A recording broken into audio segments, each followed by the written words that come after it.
जोहार नमस्कार। मैं सूरज कुमार आज बहुत दिनों बाद आप सबके बीच अपने YouTube चैनल पे। कारण था मेरे घर में शादी थी और बहुत सारे ऐसे कई काम होते हैं। जब आपके घर में कोई शादी विवाह का कार्यक्रम होता है तो बहुत सारे ऐसे काम होते हैं जिसमें आप समय नहीं निकाल पाते हैं। तो आज से आपके साथ वापस YouTube में हम आप अपने जो भी मेरा परिवार इतना बड़ा झारखंड में है उनके साथ रूबरू होने के लिए अब लगातार आपके बीच में वीडियो आएगा। और जिस तरह से आप सवाल सुनना चाहते थे उस तरह का सवाल पुनः किया जाएगा। अभी सोशल मीडिया पे एक वीडियो संजय दत्त का खूब तेज़ी से वायरल हो रहा है और बहुत सारे छिलका खेमा के जो ग्रुप के लोग हैं वो सोशल मीडिया पे बहुत तरह के पोस्ट लिख रहे हैं कि उगाही करते पकड़ा गया, माफ़ी मंगवाया गया, लेटर पैड में ये लिखा गया। और तत्काल प्रभाव से हमारे पार्टी के केंद्रीय अध्यक्ष टाइगर जयराम महतो जी ने एक लेटर निकाला जिसमें संजय दत्त को अगले 3 वर्षों के लिए पार्टी से बाहर कर दिया गया। ये बड़ा ही अचरज समय था जब ऐसा कुछ घटना घट रहा था। अब संजय दत्त के साथ में हमारा और सूरज दत्त का एक फोटो था। पतरातू के एक कार्यक्रम में हम लोग गए थे तो लौटते क्रम में एक फोटो हम लोग खिंचवाए थे पतरातू में, जिसमें हम संजय दत्त और सूरज दत्त हैं। वो फोटो को सोशल मीडिया पे लगा के ट्रोल किया गया कि हम लोग भी वहां पकड़ाए हैं और हम लोग से भी माफ़ी मंगवाया गया है और हम लोग वहां से संजय दत्त को छोड़ के भाग गए, ऐसा कहा जा रहा है कुछ मंद बुद्धियों के द्वारा। तो चलिए वो पहलू पे हम आपको लेके चलेंगे। उससे पहले आपसे आग्रह है कि जो पहली बार देख रहे हैं चैनल को सब्सक्राइब जरूर कर लीजिएगा। लगातार अब आपके बीच में हम उपस्थित होंगे और ज्वाइन करके हमें सपोर्ट करिए। आपके बिना ज्वाइन किए हुए हम लोग कल भी असमर्थ थे, आज भी असमर्थ थे, तो ज्वाइन करके हमें सपोर्ट करिए ताकि आपके लिए हम लोग लगातार बोल सके और इनको जवाब दे सकें। तो चलिए विस्तार पूर्वक पहले संजय दत्त का कुछ बात हम आपको बताना चाहते हैं। होता यह है कि पार्टी में बड़का गांव हो, चाहे रामगढ़ हो, मांडू हो, चरही हो या फिर अन्य कहीं भी जगह हो, कोई भी कार्यकर्ता, कोई भी पार्टी का जो समर्थक होता है वो किसी मुसीबत में होता है तो हमको आपको याद करता है। और जब हमको आपको याद करता है तो उसको एक उम्मीद होती है। उम्मीद ये होती है कि हमें जेएलकेएम के लोग मदद करेंगे। हमें जेएलकेएम के लोगों से उम्मीद है, जेएलकेएम के लोग हमें मदद करेंगे और इस उम्मीद पे हम लोग पूरी तरह से खरा उतरने का प्रयास भी करते हैं। लेकिन ऐसा होता नहीं है हर बार। और ठीक ऐसा ही हजारीबाग में संजय दत्त के साथ हुआ। कुछ मीडिया चैनल हैं जो बिना तथ्य के, जानकारी के, बिना कोई सूचना के दिग्भ्रमित करने वाली खबरें चलाते हैं। अपने आप को प्रतिष्ठित चैनल भी कहते हैं, जैसे कि हमारे द भारत मित्र का अभिषेक भारती जी को हम बहुत अच्छा पत्रकार मानते थे कि भाई वो तथ्यों को जांचते हैं, परखते हैं, तब जाके किसी खबर को वो अपने चैनल पर प्रकाशित करते हैं। उनके चैनल पे भी एक खबर चल रही थी कि गोंदलपुरा में संजय महतो को रोका गया और गोंदलपुरा में ग्रामीणों ने संजय महतो को छेका और उनके साथ बदतमीजी की। तो अभिषेक भारती जी को पहले स्पष्ट करना चाहते होंगे कि जो आपके पास ये खबर को जिस व्यक्ति ने पहुंचाया, जिस व्यक्ति ने सूचना दिया, वो आपको आधा अधूरा जानकारी दिया। संजय महतो बड़का गांव नहीं गए थे, संजय महतो हजारीबाग में ही थे और उनके ही बगल में घर में, उनके ही बस हजारीबाग में जहां उनका मकान है, उनके ही मकान के बगल में विनोद महतो जो हैं वो पार्टी के समर्थक हैं, उनका भी घर है। और विनोद महतो जी के बुलाने के बाद संजय महतो उनके घर पहुंचे। और संजय महतो पे आरोप क्या है? संजय महतो पे आरोप क्या है? लोग दलाली करने का आरोप लगा रहे हैं कि गोंदलपुरा में अडानी की दलाली करने संजय महतो पहुंचे थे कि अडानी से हम लाइनअप करा देंगे। किससे लाइनअप करवा देंगे? अडानी से लाइनअप करवा देंगे कि अडानी हमको सुनता है, अडानी से हमारा मुलाकात होता है, अडानी से हमारा भेंट होता है, हम आपको लाइनअप करा देंगे, आपको जो चाहिए हम दिलवा देंगे। 40 लाख मुआवजे की बात। या फिर संजय महतो ये तमाम चीज़ों को झूठ बोल रहे हैं। संजय महतो ये कह रहे हैं, जो भी कह रहे हैं अपने मीडिया हैंडल से, और कल प्रेस कॉन्फ्रेंस भी करके उन्होंने जो कहा वो सब कुछ झूठ है। संजय महतो दलाली ही करने वहां पहुंचे थे। इस बात को भी अगर हम मान लेते हैं तो दलाली किसके पास करने पहुंचे थे और क्यों संजय महतो को बुलाया गया था? और संजय महतो क्या अडानी के आदमी को लेके पहुंचे थे? क्या संजय महतो के साथ में अडानी के कोई व्यक्ति थे क्या, या रूंगटा का, या JSW का, या फिर और जो कंपनी संचालित हो रही है बड़का गांव में, क्या किसी भी कंपनी के और लोग संजय महतो के साथ वहां पहुंचे थे क्या? और अगर संजय महतो दलाल थे ही तो फिर दलाल से भेंट करने के लिए कोई ईमानदार व्यक्ति क्यों आया था? संजय महतो को पकड़ने के लिए कि संजय महतो कंपनी का दलाल है, संजय महतो साजिश करता है, संजय महतो गोंदलपुरा बड़का गांव को बेच देगा, संजय महतो गोंदलपुरा बड़का गांव को बेच देगा, ये दलाली करने के लिए। क्या संजय महतो के पास सच में इतना हैसियत है कि गोंदलपुरा जैसे इतनी बड़ी प्रोजेक्ट को, जिसमें लाखों लाख पुलिस तैनात किया गया, पूरा ग्रामीण को दौड़ा दौड़ा के मारा गया, कई एक बार तमाशा लगाया गया, उसके बाद भी वो प्रोजेक्ट आज रुका हुआ है, उस प्रोजेक्ट को कोई अगर चालू करवा सकता था दलाली करके तो वो संजय महतो करा सकता था। क्या ये पॉसिबल है या फिर इसके पीछे बहुत बड़ा साजिश है?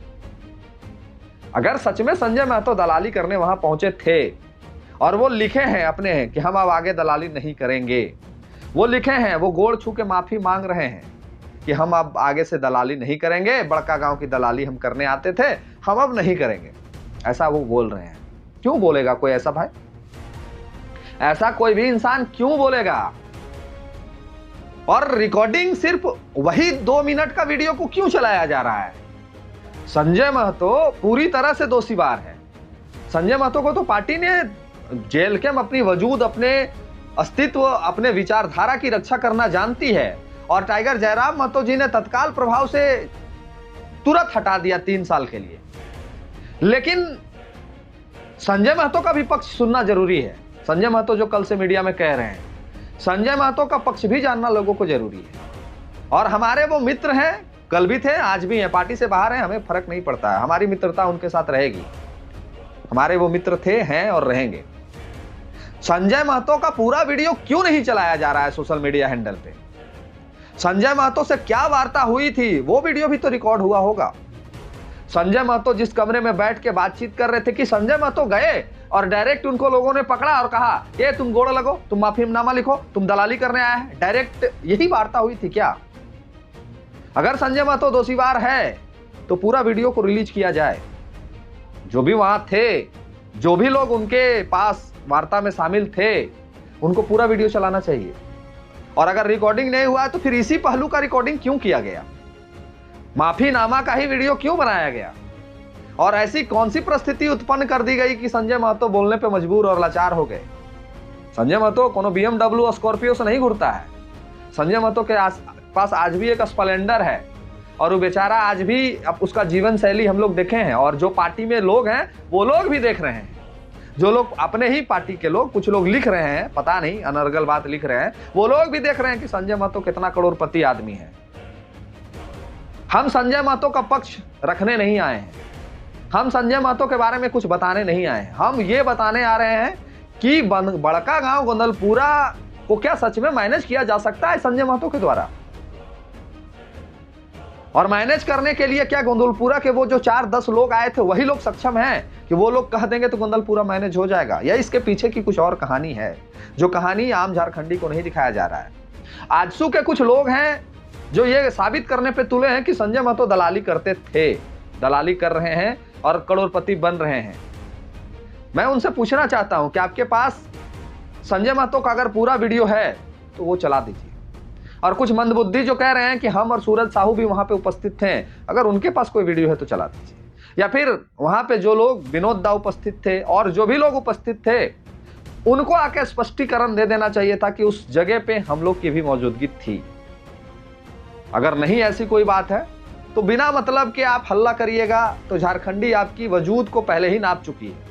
आप अपने करतूतों से, अपने कारनामों से झारखंडी आपके लिए क्या सोच रखते हैं ये चुनाव में बता चुके हैं। और अगर यही रवैया रहा आप लोगों का, अगर यही सोच रहा आप लोगों का, तो झारखंडी और बेहतर जवाब आपको देंगे। संजय महतो का छोटा सा क्लिप काट के चलाया गया है। संजय महतो का पूरा वीडियो रिलीज किया जाए कि क्या वार्ता हुई, कौन कौन सी बात पे चर्चाएं हो रही थी और क्यों बात बिगड़ गई। संजय महतो तो गोंदलपुरा को बेचने गए थे, यानी कि संजय महतो डायरेक्ट अब अडानी का आदमी है। तो अडानी का आदमी भाई, उसका तो बातें अलग है। वो अगर जेल कैंप में रहे ना रहे क्या फर्क पड़ता है? इतना बड़ा कंपनी को जो ऑपरेट करा सकता है, इतना बड़ा कंपनी को जो संचालित करवा सकता है, इतना बड़ा कंपनी का जो प्रॉब्लम सॉल्व करा सकता है, वो आदमी का हम और आप क्या बात करेंगे? तो संजय महतो तो ऐसे करोड़पति बन जाएंगे। ये सोचने और विचारणीय है। सोचिएगा, विचारिएगा। बाकी भारत में संविधान सबको आज़ादी दिया है अपनी बात को रखने का, अपनी बात को बोलने का। तो आप भी लिख सकते हैं, आप भी बोल सकते हैं। लेकिन ये एक पक्ष है जिसको सोचना चाहिए लोगों को कि क्या संजय महतो अडानी को मैनेज कर सकते हैं? उस रात उस कमरे में क्या क्या वार्ता हुई थी और सिर्फ माफीनामा का ही वीडियो क्यों चलाया गया? इसके पीछे का क्या कहानी है? संजय महतो एक बात और कह रहे थे प्रेस कॉन्फ्रेंस में कि हम बड़का गांव जाते हैं तो बड़का गांव में कुछ नेताओं को ये बर्दाश्त नहीं हो रहा था कि बड़का गांव वो क्यों आते हैं। और कल सोशल मीडिया पे कुछ लोगों ने ये लिख भी रहे थे कि बड़का गांव में बाहरी नेताओं की आवश्यकता नहीं है। अरे भाई, जो ये बात लिख रहे हो तुम ही लोग ने बुलाता था कि सूरज दा आइए बड़का गांव ऐसा प्रॉब्लम है, संजय दा आइए बड़का गांव ऐसा प्रॉब्लम है, सूरज दा आइए यहाँ पे ही करना है, सूरज दा आइए। सूरज दा, संजय दा अपने मर्जी बोले बिन बोले चल जाते थे आप लोग के पास। अरे कुछ तो नैतिकता नाम की चीज रखो अपने अंदर। तुम्हारे लिए लड़ने जाते थे वहां, तुम्हारे लिए ही बोलने जाते थे वहां, और आज लिख रहे हो कि बाहरी नेताओं की आवश्यकता नहीं है। कौन जा रहा है बाहरी नेता? किसको फर्क पड़ रहा है? बड़का गांव रहे जा रहे, बड़का गांव के बाहर के लोगों को क्या मतलब है? कौन मतलब रखता है? सूरज सिंह को कौन सी मतलब लगा हुआ है कि बड़का गांव में कौन रहेगा कौन जाएगा? कौन मतलब रखा है? अरे जो बड़का गांव से सटे हुए लोग उसको तो मतलब ही नहीं है। अरे जो बड़का गांव में रह रहे हैं उसको तो मतलब ही नहीं है। अभी बहुत कुछ देखना बाकी है। अभी बड़का गांव में कहानी खत्म नहीं हुआ है। बड़का गांव में अभी बहुत कुछ कहानी चलना है। बहुत सारी आंदोलनें होंगी, बहुत सारी कंपनियों के साथ लड़ाई होंगी। देखना है अब यही कि बड़का गांव में स्थानीय कौन कौन नेता है जो सामने मुखर होके आते हैं। देखना है, एक नहीं कहिए कैसे प्रोटेस्ट गवाह हैं, साक्ष्य हैं। देखना है कौन कौन नेता प्रोटेस्ट होकर आते हैं। कट ऑफ डेट को लेकर जो अगुआ बना हुआ था, क्या कट ऑफ डेट मिल गया? हो गया, वो सिस्टम पास हो गया जो करवाने के लिए आंदोलन हो रहा था, वो भी तो स्थगित कर दिया गया है। 1000 से ऊपर दिन से जो आंदोलन चल रहा था, क्या वो सफल हो गया? बहुत कहानी है, उस कहानी पे हम नहीं जाएंगे अभी। लेकिन ये जरूर कहेंगे कि झारखंड को इस विषय में सोचना होगा कि कौन आपके लिए लड़ रहा है और कौन आपको लड़वा रहा है, कौन आपको लूट रहा है और कौन सिर्फ दिखा रहा है कि आपको ये लूटने आया है। बड़का गांव हमारी अगर आवश्यकता नहीं है, हमारे मित्रों की आवश्यकता नहीं है, जेएलकेएम पार्टी के बाहरी नेताओं की जरूरत वहां नहीं है, वहां के नेता सक्षम है इस लड़ाई को लड़ने के लिए, तो हम बिना बुलाए कहीं नहीं जाते, किसी भी क्षेत्र में नहीं जाते। अब यही करना भी होगा। अब तो हम लोग भी डर गए हैं भाई कि हमारे समर्थक हमको ही बुला के हमको फंसा देते हैं, तब हम लोग भी जाने से फंसेंगे। अब ये समस्याएं बढ़ेंगी। कोई भी नेता, कोई भी कार्यकर्ता के बुलावे पे नहीं जाएगा। क्यों जाएगा भाई? उसका अपना मान प्रतिष्ठा है। आप पीछे बंदूक लगा देगा और बोलेगा ये बात बोलो और रिकॉर्डिंग कर लेगा, तो उसका तो लाचारी है, अकेले है, डर गया बेचारा, कुछ भी बोल सकता है। तो सबके लिए अब ये विचारणीय, सोचनीय है। सोचिए, विचारिए। बहुत जेएलकेएम के नेता उचक के कूद के चल जाते थे किसी के बुलाने पे, दादा हियाँ आ जाइए, हियाँ ही समस्या है। हाँ दादा आ रहे हैं, अपना तेल अपना मोबिल खर्चा करके। हाँ दादा आ रहे हैं आपका समस्या सुनने के लिए। हाँ झारखंडी है ना भाई, उसको बचाना है, झारखंडी को लड़ने से बचाना है, डूबने से बचाना है, झारखंडी को ठगने से बचाना है। हाँ दादा आ रहे हैं, यही सिला मिलेगा। सोचिएगा, विचारिएगा जेएलकेएम के नेता लोग, नहीं तो बुलाया जाएगा और ऐसे ही फंसा दिया जाएगा। बड़का गांव, अभिषेक जी, भारत मित्रा, वो बड़का गांव का वीडियो नहीं है, वो हजारीबाग का वीडियो है। और गोंदलपुरा के ग्रामीणों ने नहीं छेका था, गोंदलपुरा के लोगों को हजारीबाग बुलाया गया था संजय महतो को फंसाने के लिए।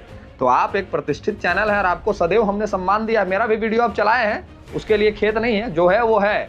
लेकिन पहले जांच पड़ताल कर लीजिए बढ़िया से, और नहीं कर लीजिएगा तो फिर कर लीजिएगा जो आपको मन में आए, है ना।